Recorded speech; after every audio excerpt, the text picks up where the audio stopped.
घुसखोर आईएएस सावधान।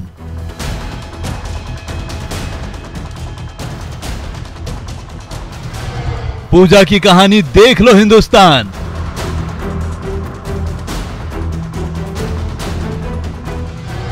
पूजा सिंघल का हश्र देखो भ्रष्टाचारियों।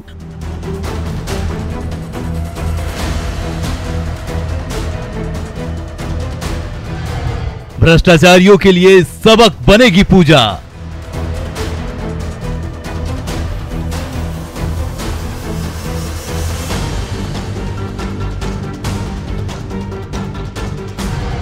शिकंजे में सिंघल। नमस्कार, 9 की 9 खबर देख रहे हैं आप और आपके साथ मैं हूं सोनाली सिंह। बुलेटिन की शुरुआत करेंगे बड़ी खबर के साथ। मनी लॉन्ड्रिंग के मामले में फंसी झारखंड की खान सह उद्योग सचिव पूजा सिंघल बुधवार की रात बिरसा मुंडा केंद्रीय कारा में उनकी रात कटी। रात के 10 बजे उन्होंने जेल में जैसे ही प्रवेश किया और मेन गेट खुला तो उनका ब्लड प्रेशर काफी अधिक बढ़ गया। हालांकि दवा लेने के बाद उनकी हालात सामान्य हो गई। इसके बाद पूजा सिंघल को महिला वार्ड में भेज दिया गया, लेकिन वो वहां भी गुमसुम बैठी दिखी और किसी से बात नहीं की। जेल सूत्रों के अनुसार पूजा सिंघल की रात बेचैनी में करवटें बदलते हुए बीती। अधिक जानकारी दे रहे हैं रांची से हमारे सहयोगी निरंजन। मनी लॉन्ड्रिंग मामले में वरिष्ठ आईएएस अधिकारी पूजा सिंघल को ईडी रिमांड पर 5 दिनों के लिए इसी जेल में गिरफ्तार करके भेजा गया है। रात 10 बजे पूजा सिंघल जैसे ही प्रवेश किया और मेन गेट खुला तो उनका ब्लड प्रेशर काफी अधिक बढ़ गया। वह बेहोशी की हालत में आ गई। जेल प्रशासन के 2 सिपाही आनन फानन में दवा दुकान पहुंचे और ब्लड प्रेशर की दवा लाकर पूजा सिंघल को दी गई। दवा खाने के बाद पूजा सिंघल का ब्लड प्रेशर नॉर्मल हुआ और उनकी स्थिति ठीक हुई। महिला कैदी उनके पास भी आई, लेकिन उन्होंने किसी से बातचीत नहीं की। अपने सेल में जाकर काफी देर तक बैठी रही। महिला कैदियों ने ढाढ़स बनाया, लेकिन बिना किसी से बातचीत किए हुए लेट गई। जेल सूत्रों के मुताबिक पूजा सिंघल की रातें ज्यादातर नहीं बदली, लेकिन सूत्रों के मुताबिक जिस तरह से पूजा सिंघल को यहाँ ला करके रखा गया है, निश्चित तौर पर कहा जाए तो लगातार इस बात का अंदेशा है कि उनकी जो आज ईडी यहीं आकर के पूछताछ भी करेगी। कैमरामैन संजीव तिवारी के साथ निरंजन सिंह, न्यूज़ 18 रांची। तो देखिए, होटवार जेल के महिला वार्ड में आईएएस पूजा सिंघल को फिलहाल रखा गया है। ये जानकारी मिल रही है कि जेल में पहुंचने के बाद उनका ब्लड प्रेशर हाई हो गया और दवा खाने के बाद हालांकि उनकी स्थिति सामान्य हो गई और महिला वार्ड में वो गुमसुम बैठी रही। बेचैनी में करवटें बदलते उनकी रात जो है वो बीती। आपको बताते चले कि ईडी ने 5 दिनों के रिमांड पर पूजा सिंघल को होटवार जेल में शिफ्ट किया है और इन 5 दिनों में उनसे लगातार पूछताछ की जाएगी। और चलिए अब आपको बताते हैं कि पूजा सिंघल के रेड से लेकर जेल तक अब तक क्या कुछ हुआ। तो चलिए सिलसिलेवार तरीके से ग्राफिक्स के जरिए समझने की कोशिश करते हैं। तो देखिए, शुक्रवार को मनरेगा घोटाले को लेकर 18 जगहों पर ईडी ने छापेमारी की। पूजा सिंघल और उनके पति अभिषेक के ठिकानों पर छापेमारी की गई। इसके बाद अभिषेक झा के सीए सुमन के घर में छापेमारी के दौरान 19 करोड़ 31 लाख रुपए कैश बरामद किए गए। शनिवार को ईडी की टीम ने सीए सुमन कुमार को गिरफ्तार किया। उसके बाद रविवार को ईडी ने सिंघल के पति यानी कि अभिषेक झा से भी लंबी पूछताछ की। अभिषेक झा से पल्स हॉस्पिटल को लेकर लंबी पूछताछ हुई। इसके बाद देखिए, सोमवार की अगर बात करें तो सोमवार को सीए अभिषेक के घर से 4 लग्जरी कार ईडी की टीम ने बरामद की। मंगलवार को ईडी ने आईएएस पूजा सिंघल को पूछताछ के लिए बुलाया और मंगलवार को पूजा, अभिषेक और सुमन से आमने सामने बिठाकर पूछताछ की गई। बुधवार को 6 घंटे की पूछताछ के बाद पूजा सिंघल को गिरफ्तार कर दिया गया। और इसी बीच बड़ी खबर आपको पटना से बता रहे हैं, जहां पर विश्वेश्वरैया भवन में 2 दिनों के लिए प्रवेश निषेध किया गया है। कर्मचारियों के प्रवेश पर रोक लगा दी गई है। आम लोगों के जाने पर भी रोक लगाई गई है। 5वें और 6ठे मंजिल पर भीषण आग कल लगी थी और 8 घंटे की कड़ी मशक्कत के बाद आग पर काबू पाया गया था। बुधवार की सुबह विश्वेश्वरैया भवन में लगी आग शाम होते होते नियंत्रित हो गई। आग पर काबू पाने के बाद फायर ब्रिगेड के अधिकारियों से लेकर फायर कर्मी और जिला प्रशासन ने राहत की सांस ली। वहीं आज सुबह से एक बार फिर से फायर कर्मी विश्वेश्वरैया भवन पहुंचकर ऑपरेशन क्लीन में लग गए हैं। बड़ी संख्या में दमकल की गाड़ियों को इस काम में लगाया गया है। इधर अगले आदेश तक विश्वेश्वरैया भवन में किसी को जाने की अनुमति नहीं है। पूरी खबर के बारे में ज्यादा जानकारी दे रहे हैं हमारे सहयोगी अमित कुमार। बुधवार की सुबह विश्वेश्वरैया भवन में अचानक से आग लगी और इस आग को बुझाने में तकरीबन 8 घंटे से अधिक का वक्त लगा। फायर ब्रिगेड के जो सैकड़ों जवान हैं, तमाम जो आला अफसरान थे वो मौके पे बने रहे और लगातार जो है आग पर काबू पाने की जद्दोजहद जारी रही। तकरीबन 8 घंटे से ऊपर का वक्त लगा जब आग पर नियंत्रण पाया गया। और अब उसके बाद आज जो है यहाँ पे जिन फ्लोर्स पे आग लगे थे, जहाँ के दस्तावेज जल चुके हैं, उसकी सफाई का काम आज शुरू हो रहा है। और इन कामों को देखते हुए जिला प्रशासन ने जो पटना प्रमंडल के पटना प्रक्षेत्र के आयुक्त हैं, उन्होंने अगले 2 दिनों तक के लिए यहाँ पे प्रवेश पर निषेध लगा दिया। देखिए यहाँ पे बोर्ड भी लगाया गया है कि अगले आदेश तक कार्यालय में प्रवेश निषेध है, किसी को आने की अनुमति नहीं है। जो इस ऑपरेशन सफाई से जुड़े हुए जो लोग हैं वही जो है यहाँ अंदर जा रहे हैं। तो देख सकते हैं कि यहाँ पे पूरे तौर पे इन पुलिसकर्मियों को तैनात किया गया है। जो फायर के जो जवान हैं वो आज एक बार फिर से यहाँ आए हैं और यहाँ जो आग लगी थी जिसको बुझाने में तकरीबन 8 घंटे से ऊपर का वक्त लगा था, वहाँ उन फ्लोर्स की जो है चौथे, 5वें, 6ठे तमाम फ्लोर्स की जो है वो आज सफाई होनी है।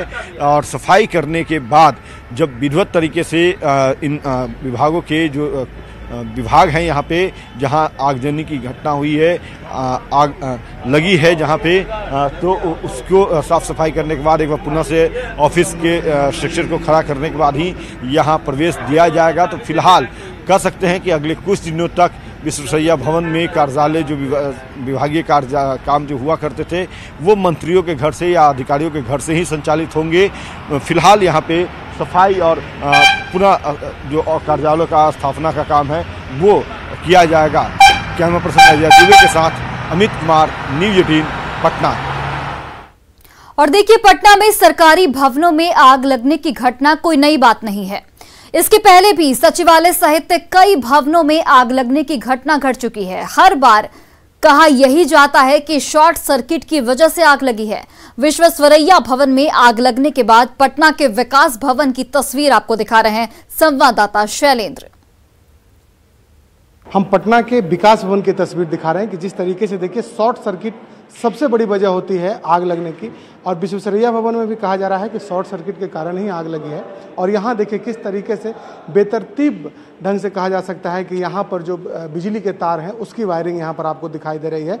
खुले में ये है और कोई भी यहाँ से आ जा सकता है। गंदगी का अंबार है, खैनी, पान गुटखा अलग से उसके ऊपर से यहाँ पर दिखाई पड़ रहा है। और देखिए किस तरीके से ये कहीं ना कहीं कहा जा सकता है कि बड़ा खतरा है और इसी तरीके की चीज़ें से इन्हीं चीज़ों के साथ परेशानी होती है और इन पर कहीं ना कहीं कार्रवाई करनी होगी। हालांकि फायर फाइटिंग के लिए सिस्टम सब कुछ लगाया गया है। देखिए यहाँ पर सिलेंडर भी रखा गया है ताकि कोई विशेष परिस्थिति में इसका इस्तेमाल किया जा सके। लेकिन सवाल यह है कि इसकी ट्रेनिंग कितने लोगों को दी जाती है। और इस तरीके से जो बिजली के तार हैं, इस तरीके से जो पूरा सिस्टम है, ये यहाँ पर यदि बिखरा पड़ा हो, जो तस्वीरों में आप देख सकते हैं, यही एक बड़ा कारण भी होता है आग लगी का। और ख़ास तौर पे विकास भवन की बात करें या सचिवालय की बात करें, कई बार यहाँ पर आग लगने की घटना घट चुकी है और हर बार कहा यही जाता है कि आग शॉर्ट सर्किट की वजह से लगी है। लेकिन शॉर्ट सर्किट की घटना को रोकने के लिए क्या प्रयास किया जाता है, तस्वीर आपके सामने है। कैमरा पर्सन मनीष जुनेजा के साथ शैलेंद्र, न्यूज़ 18 पटना। वहीं देखिए, लखीसराय के हलसी थाना क्षेत्र के घोंघसा गांव के समीप बारातियों से भरी जीप अनियंत्रित होकर गड्ढे में जा गिरी, जिसकी वजह से जीप में सवार 1 दर्जन से अधिक लोग जख्मी हो गए। घायल लोगों को पुलिस ने स्थानीय लोगों की मदद से इलाज के लिए सदर अस्पताल में भर्ती करवाया है। घायलों में 2 की स्थिति फिलहाल गंभीर बताई जा रही है, जिन्हें बेहतर इलाज के लिए पटना रेफर कर दिया गया है। खबर के मुताबिक बारात नगर थाना स्थित झाखर गांव से जमुई जिले के अलीगंज जा रही थी। लोग हादसे का मुख्य वजह जीप चालक की लापरवाही को बता रहे हैं। जीप का ड्राइवर मौके से फरार बताया जा रहा है। अलीगंज की ओर जा रहे हैं तो वहाँ को घोंसा कौन सा गांव है, वहीं पे पलटी हुआ तो फिर ड्राइवर वहाँ से कूद गया, लगता है नदी की ओर पलटी हो गया था गाड़ी। कितना लोग 10 से 15 जीप था। कैसे पलटी खा गया? और ड्राइवर ने जाने का एक पलटी हो गया, सब झोंगेत में कूद गए तो जाके। और बड़ी खबर आपको गोपालगंज से बता रहे हैं, जहां पर सड़क हादसे में एक महिला की मौत हो गई। तो ये बड़ी खबर गोपालगंज से, जहां पर सड़क हादसे में एक महिला की मौत हो गई। शादी समारोह से ये महिला लौट रही थी और उसी दौरान ये बड़ा हादसा हुआ। बाइक चला रहे बेटे को भी यहां पर गंभीर चोट आई है और ये जानकारी निकलकर सामने आ रही है कि महिला सीवान की रहने वाली थी।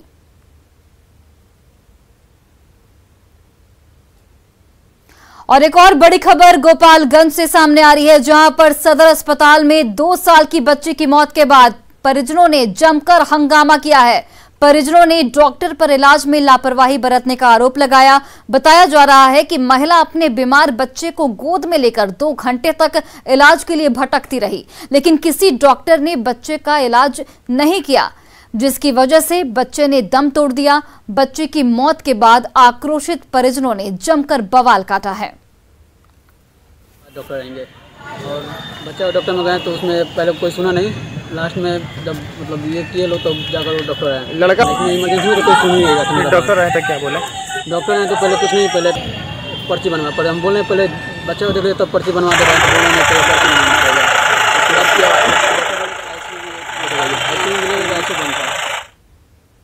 और खबर बगहा की रामनगर से है, जहां पर एक आवासीय विद्यालय में करंट लगने से एक रसोइये की मौत हो गई। वहीं विद्यालय के 2 बच्चे भी करंट में झुलस चुके हैं। हरिनगर डैनमरवा मुख्य मार्ग स्थित ज्ञानोदय पब्लिक स्कूल रेजिडेंशियल में यह हादसा हुआ है। विद्यालय के बच्चे छोटे से प्लेग्राउंड में उस वक्त खेल रहे थे। कपड़ा सुखाने के लिए लगे लोहे के तार को 2 लड़के पकड़कर खड़े थे, तभी अचानक से उसमें करंट आ गया, जिसमें 2 बच्चे झुलस गए। मौके पर मौजूद खाना बनाने वाले बच्चे को बचाने की कोशिश करने में लगे, तभी तार टूटकर उसके शरीर पर गिर गया, जिससे घटनास्थल पर ही उसकी मौत हो गई। रसोइया की पहचान सकल देव राम के रूप में की गई है, जो भैरवगंज परसा का रहने वाला था। खेल रहे थे तभी एक मित्र नाम का एक लड़का आया। जब वो तार पकड़ा तो अब पंचायत से लाइन आ गया और उसको झटका लगा तो वो नीचे गिर गया। तो एक गुरु नाम का एक लड़का आया, वो पकड़ा तार को तो उसको भी लाइन मारने लगा। तो अंकल जी आए, अपने देश संभालते वो। कितने बच्चे जख्मी बाबू? 2। अंकल जी आए तो अपने देश संभालते झाड़ू उठाकर मारे, तभी उनके हाथ पे आ गया तार और चीते गिर गए और उनको भी लाइन मार दिया।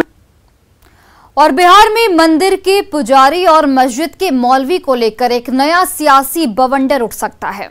ये संभावना इसलिए जताई जा रही है क्योंकि नीतीश सरकार के मंत्री और बीजेपी विधायक ने ये मांग रखती है कि जब मस्जिद के मौलवी को तनख्वाह दी जा सकती है तो मंदिर के पुजारियों को क्यों नहीं। इस रिपोर्ट को देखिए।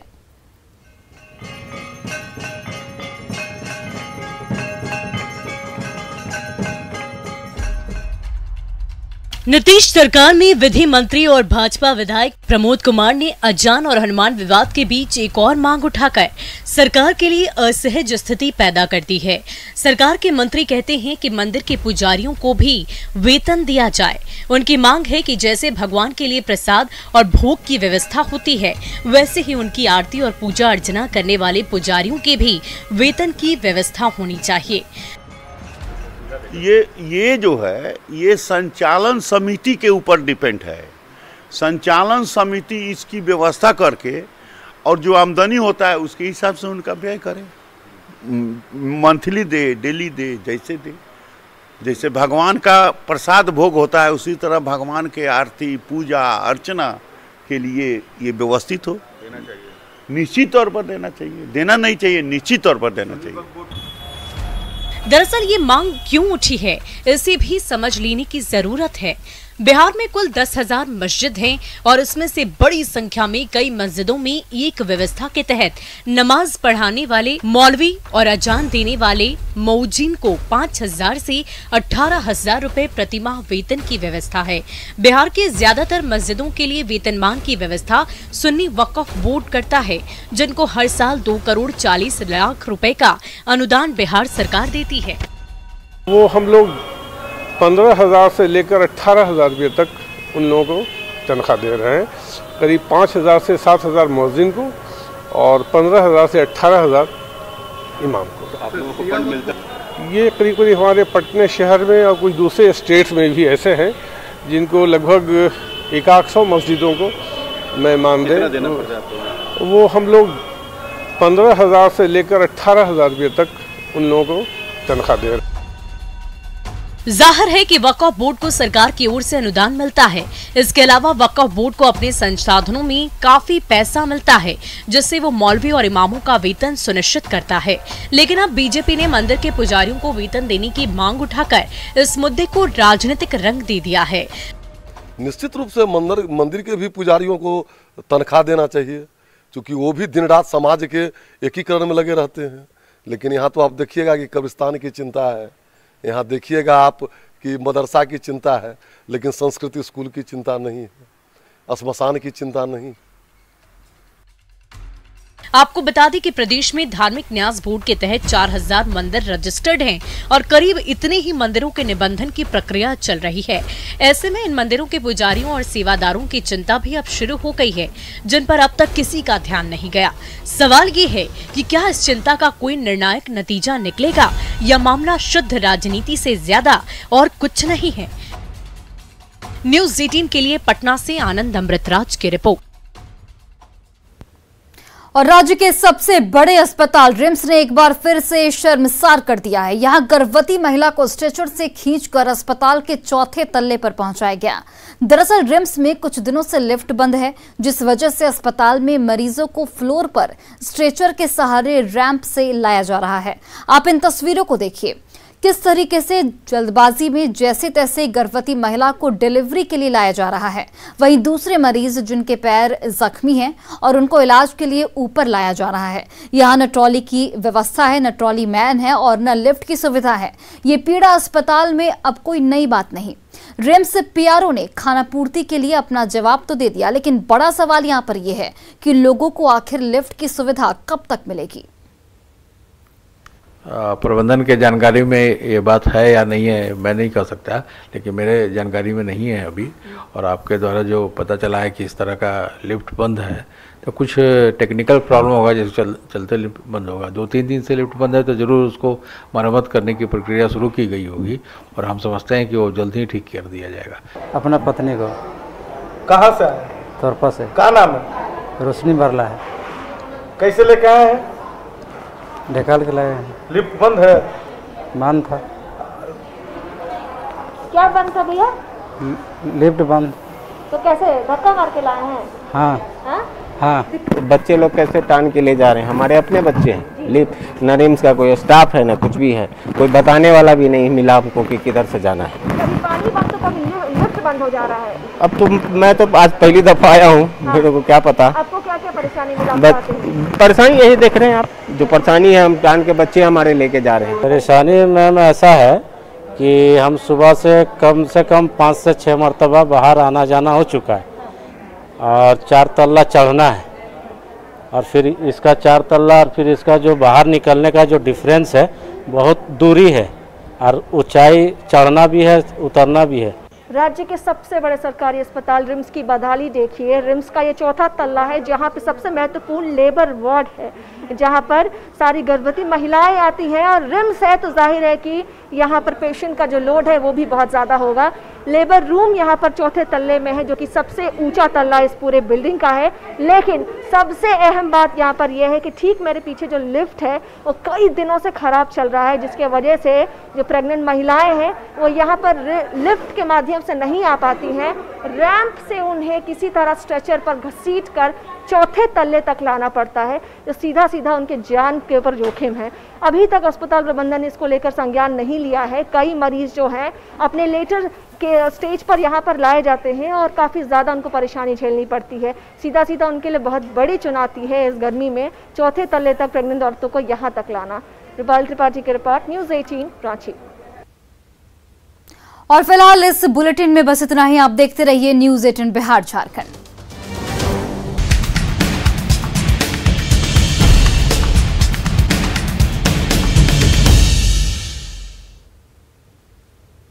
नमस्कार, न्यूज़ 18 बिहार झारखंड देख रहे हैं आप और मैं आपके साथ रंजना रावत। बड़ी खबर से बुलेटिन की शुरुआत करेंगे और रांची से अब तक की सबसे बड़ी खबर सामने आ रही है, जहां आईएएस पूजा सिंघल की जेल में तबीयत खराब हो गई है। तो ये बड़ी खबर आपको रांची से बता रहे, जहां आईएएस पूजा सिंघल की तबीयत खराब हो गई है। जेल प्रशासन ने इसकी जानकारी दी है और सूत्रों से यह जानकारी मिल रही है। औपचारिक सूचना का इंतजार किया जा रहा है और ईडी से साझा की जा सकती है जानकारी। आज से शुरू हो रही है पूजा की कस्टडी। तो यह बड़ी खबर आपको रांची से बता रहे हैं, जहां आईएएस पूजा सिंघल को कल गिरफ्तार कर लिया गया था और आज जेल में तबीयत बिगड़ गई है। और अधिक जानकारी के साथ संवाददाता शंकर आनंद हमारे साथ इस वक्त फोन लाइन पर जुड़ गए। शंकर, क्या कुछ इस मामले पर अधिक जानकारी?